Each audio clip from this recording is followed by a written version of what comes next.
Hi, this is Ray Como again. Today we're going to talk about Chapter 2, Why Now, Why Me?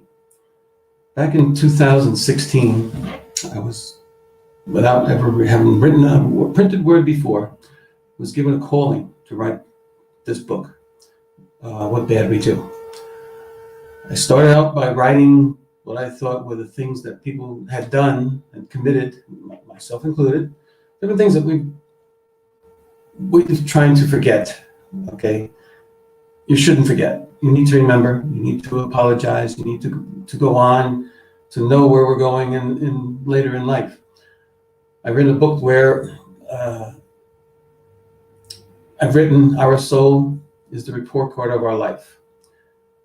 Could you pass? We need to know what we've done to go on. Now, why me? You'll see. I was born, lived a destiny, took a journey to this moment to help. Whether it's one of you or many, I think I can do that with this book and my videos, and the next book also that's coming after this one this year. We're gonna take you on a journey. I've written before. I was born Massachusetts. I lived in New Jersey. My mom died, when I was 13, from drinking. But she pleaded, on Friday night, she pleaded God to take her life. And my father wanted a divorce. He kind of winked at me when he said it, but she never told her that. And she cried that night for 4 hours, take my life, God, it's not worth it, blah, blah, blah, blah. And Saturday, she came down with cramps in her legs, went to the hospital. Sunday morning, 8 o'clock, they called and she passed away. He listens. Why? We'll never know. I mentioned sometimes there's 2 days in our life that we always remember: the day we're born and the day all our questions are answered. Well, there's a question I have all my life. Few years later, I found out that I was adopted when I was 2 weeks old.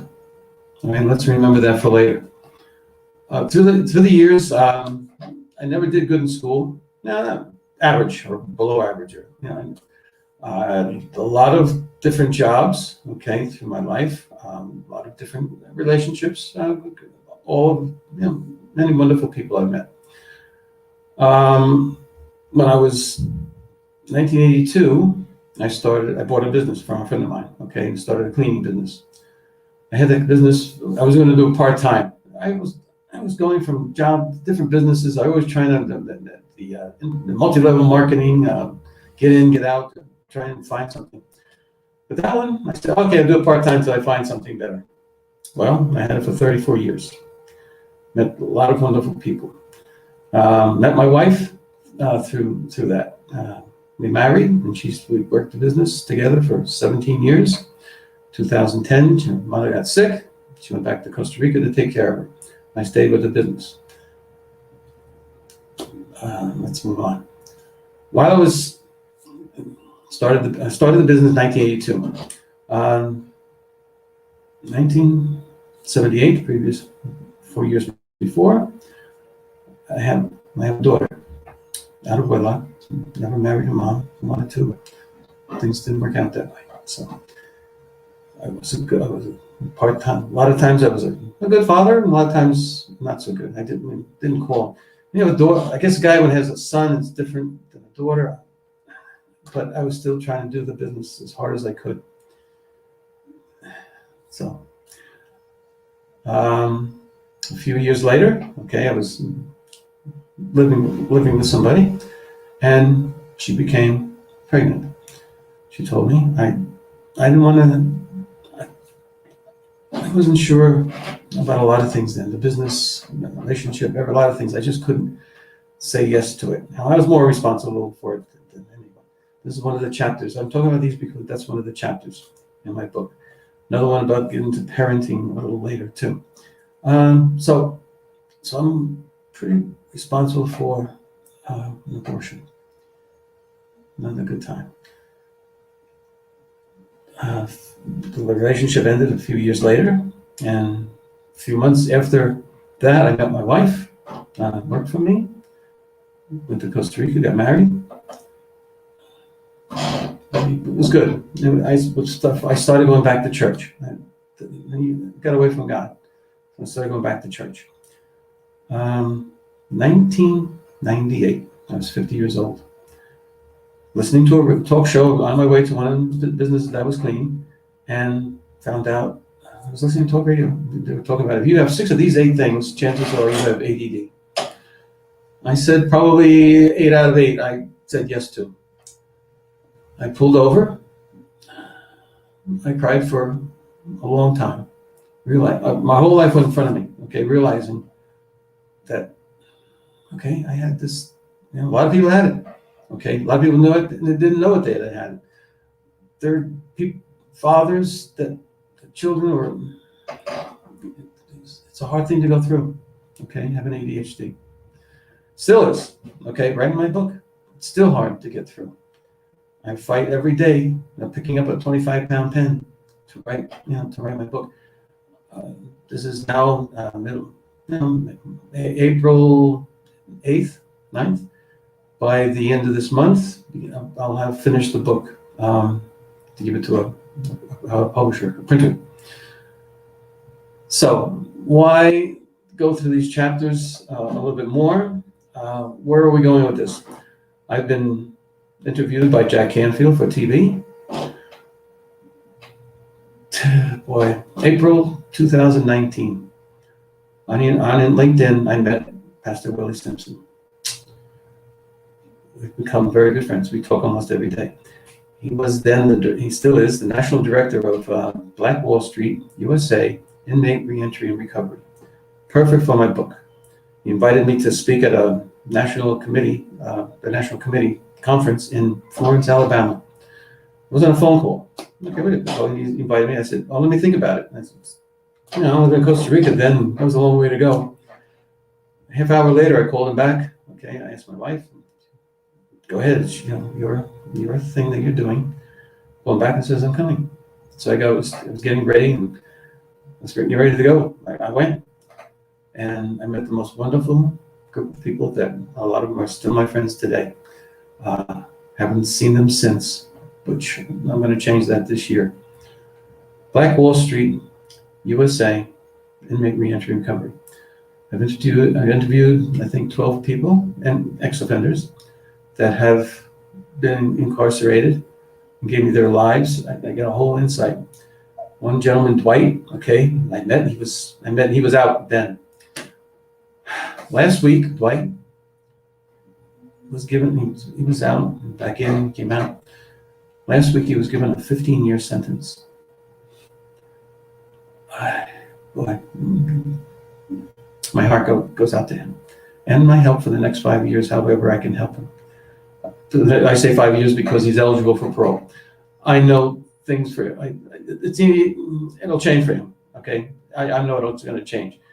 A lot of guys go in, they come out, they're angry. They're still angry when they go in. They come out, when there's a certain time when the last time they go in, they get over that being anger. They know that this is not, they need to change their lives. I've talked to guys on the phone, 23 years in prison, 28 years. It's a long time. One gentleman, he was in jail, his son was killed. And he went to the warden and said, "I'm angry." He says, "I have to be put in solitary for 30 days, as long as possible." He said, I know I'm going to take it out on somebody. And he was put into solitary. While he was in there, God came to him and said, "Forgive those who killed your son." He didn't understand it then, but as he went through the time, he came out and he says, I forgave them. He got out of jail a year later. And he's out now still, working, okay, living a better life than he should have had a long time ago. So Black Wall Street, they endorsed my book. I'm now the national administrator for Black Wall Street, USA IRR. We're trying to go to, this year's the centennial of Black Wall Street. Black Wall Street started in 1921 was a massacre. Okay, started some. It was wrong. It was wrong with how it started, but the Ku Klux Klan came in and burned the town down. Okay, 300 people, over 300 people died. Last October, they found a grave, seven or eight people in the grave. They're still trying to identify them. It's come a long way with me with this organization, and it's going to go a lot further. We're with in the Salvation Army in Florence. Okay, we'll go to a lot more.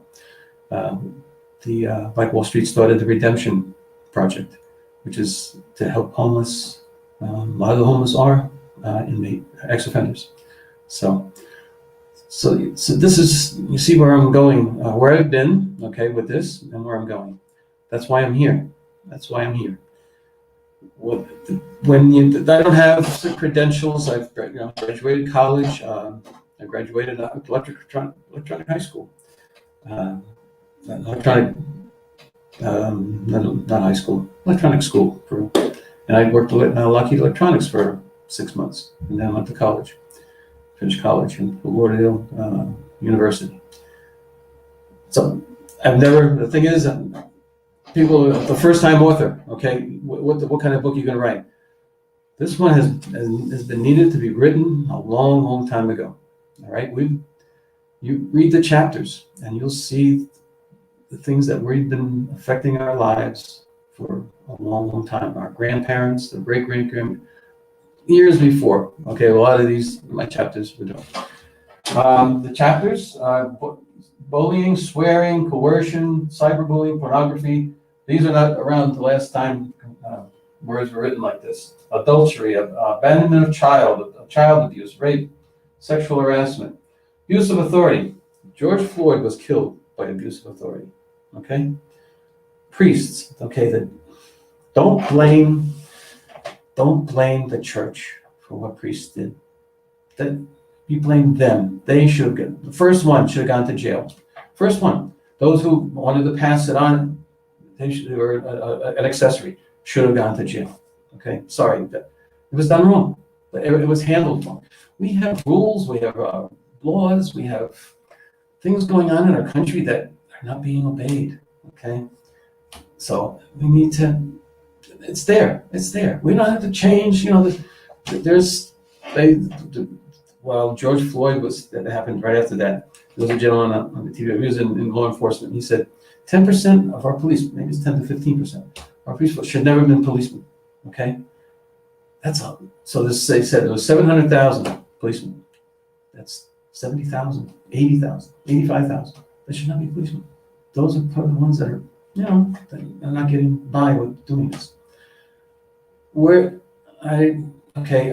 Legalizing marijuana. Okay, legalizing marijuana is good or bad?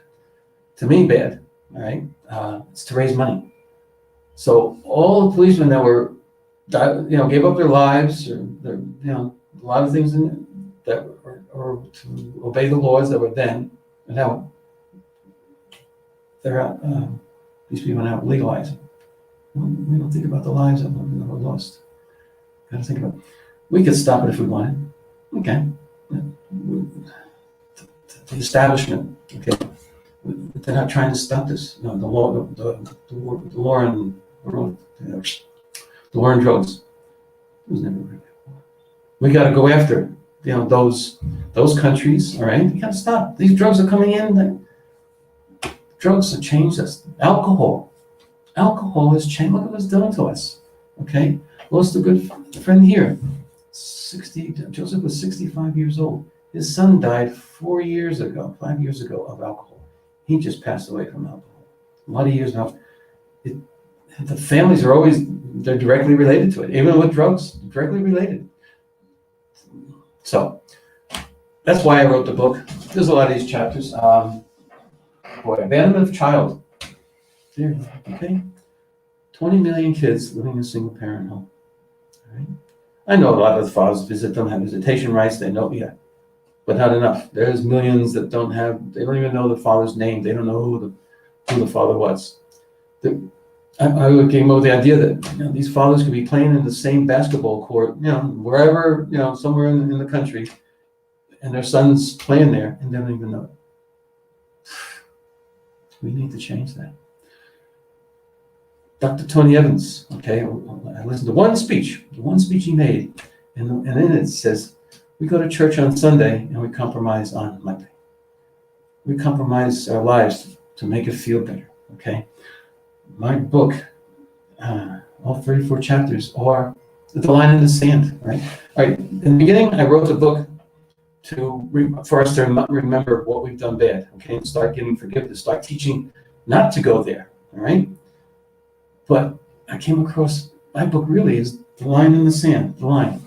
We need to not cross the line, all right? On the other side are the souls that we hurt, and we hurt ourselves in our soul. Remember, the soul is the report card of our life. Are you going to pass? So there's things we need to know, things we need to learn. I told you I was going to get back to it. When I was 2 weeks old, right, I was adopted. I thank my mom for helping raise me, okay? Whatever he did, I never went back to look for my biological mom. I always thought my mom was my mom, okay? But I have to this day, coming across, I have to thank God for my biological mom, that she didn't compromise, that she didn't have an abortion. We need to remember all those doctors, lawyers, dentists, all the people that they could have become. They could have gone to school and learned and become. They're not here. My son or daughter, okay, is not here. I have to live with that, and I don't know what punishment is later for me, okay? But we have to learn. Okay, I hope you've gotten a lot out of this from me, what I've done, what I intend to do. Just learn about me. All these other, here, I have another, I'm going to start having other smaller videos. I'm going to talk about being a narcissist, being savage, beating, obscene, risky, cruel, dangerous. These are all words, jail, okay? These are all words that, first ones I have to learn is the bully words, okay? Ugly, stupid. We have to learn those, not to use those words, okay? They're hurtful. They're hurtful for people. A lot of us went through after high school, a lot of kids dropped out in high school, but after it takes us longer, a lot of us longer to decide what we're going to do, to have something to happen to us. We have the parents, have the kids living in the house, to 25, 26, 30, Some kids, some people, okay, take longer, okay? I took longer, but okay. There's a time, all right? There's a time. God gave me a sign to do. I was going to tell you a quick story. A month after about writing my book, I'm listening to 4:30 in the morning, listening to a program on TV.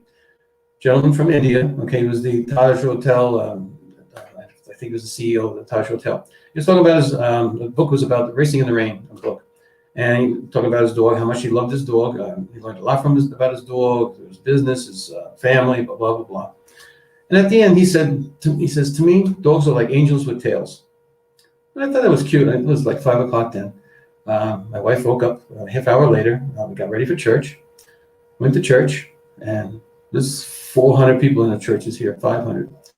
And I'm standing there in the pew in the aisle, and yep, a dog walks by me. He walks up 2 pews in front of me, walks across to the other side, to the other aisle, comes back 2 pews behind me, comes back across this way, comes back, and walks out the door. That ain't a sign. There's a few others I'm going to get, talk to you about after. He's been talking to me. I kind of ignored it for a while. Okay. On the bottom of the book, I put the cover that I had made up. I put all the chapters, and I put at the bottom with one exception. I was looking for an excuse, okay? Because we are in a very hateful society today. Everybody's not hating each other for all different reasons. And pro-choice, pro-life, okay? There's more pro-life in here than pro-choice. But I wanted to be there. My book I don't try to judge in my book. I don't try to judge, okay? Wrong is wrong.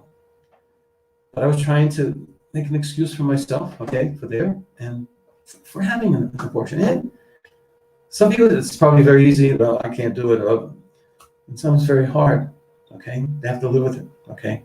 Some women have the baby and give it up, too. But I lost track from him, okay, for a while. I did. I was trying, and I lost my way. And then one day I said, wait a minute. I said, no, I'm taking that off. There is no exception. There is no exception. It's wrong. So, it's wrong. All right. Thank you. Look for I'm going to start doing smaller videos too. I might put them on my website. I need your email address. I wish you'd go to oursoulsdirection.com, all right, and leave your email. And I'm going to start putting emails out that way, and also some other, like a newsletter, to talk to you about a lot more things. I can write a chapter and talk about it on a video, drinking or swearing, bullying, but there's other videos I need to do for those chapters also. It's not a clear, cut and dry thing. I don't want to talk about it, too long. There's not too many minutes that people have the patience, but these are kind of chapters you should be teaching your kids, all right? I'm not going to get into bad words, and I don't think. The videos are going to get a little judgmental, okay? I'm not going to try not to. These videos, my book is for all religions. All right, it's for all. We have to live by those that I have in there. It's the things that we do every day, whether here in the United States, Africa, Indonesia, Muslim, Catholic, Buddhist. These are all chapters for all of us that we need to live. Okay. So, thank you. I look forward to talking to you some more. Last 10 days, I was on Facebook. They sent, I think, 4,000 or 5,000 people to me. I went from 300 friends to 2,600, I think, right now. I think I'm going to have another 200 or 300 by the end of the week. And, a lot more. So, I want to thank you. Look forward to talking to you. Be safe. We've gone through a bad year with this COVID-19. We'll get through it, but we lost a lot of people that passed away, that people we didn't get a chance to talk to. Okay, we're always going to talk to your grandparents, your aunts, uncles, but they live maybe a long time away, and all of a sudden they get sick. You can't go see them. You can't talk to them. You can talk on the phone. You can write a letter, but you didn't get to know them because it happened. This terrible thing took our lives, many lives. So. Let's pray for them. It's all around the world. So on these people that join me as friends, there's people from Africa, priests, a lot of different people in orphanages and directors of different businesses, all around the world. I didn't want to I reached out to a lot of people in the United States, sure, but I reached out to just as many outside the United States. I need to reach them also. You can be in just the United States? No. It's being done all around the world. We're compromised. We're just living the good life and think we can just get away with it. No. I chose that 4 years ago. I chose oursoulsdirection.com. It just came to me. And I thought about changing it because I'm not trying to be religious with it. Trying to bathe your soul and have it go to the next life. There's the next life. That is the primary purpose. That's the primary purpose. So so I followed that and I kept it, oursoulsdirection.com. That it seems natural. That's why I want to reach so many people. If I just changed one person, okay, it's all worth it. All the things that money I've spent trying to learn, I had to spend a lot of money trying to learn how to write. I looked at how to write, what words, keywords, keywords. Where's your audience? They kept asking, where's your audience? My audience was all the people who were doing bad. They're not on Facebook, I don't think. There's some. They're not, hanging out. Hey, I'm here. Where am I going to reach them? But I found ways. All right. Thank you very much. Oursoulsdirection.com. Share this with people, please. Share this. Maybe it's not for you. Hey, what you talking about? I don't know. This is not for me. All right. Another fact: 75% of all things, 80%, all things being done wrong, being done by men, women. You're being used. You're being used. In a lot of cases. All right. So, grandmothers. Thank God for grandmothers. All right. Wish I knew mine better than that. So, okay. Thank you. Be seeing you. Chapter 3 is going to be about lying. Lying. Everybody lies. No. A lot of people lie to change other people's lives. We have to talk about that. Thank you.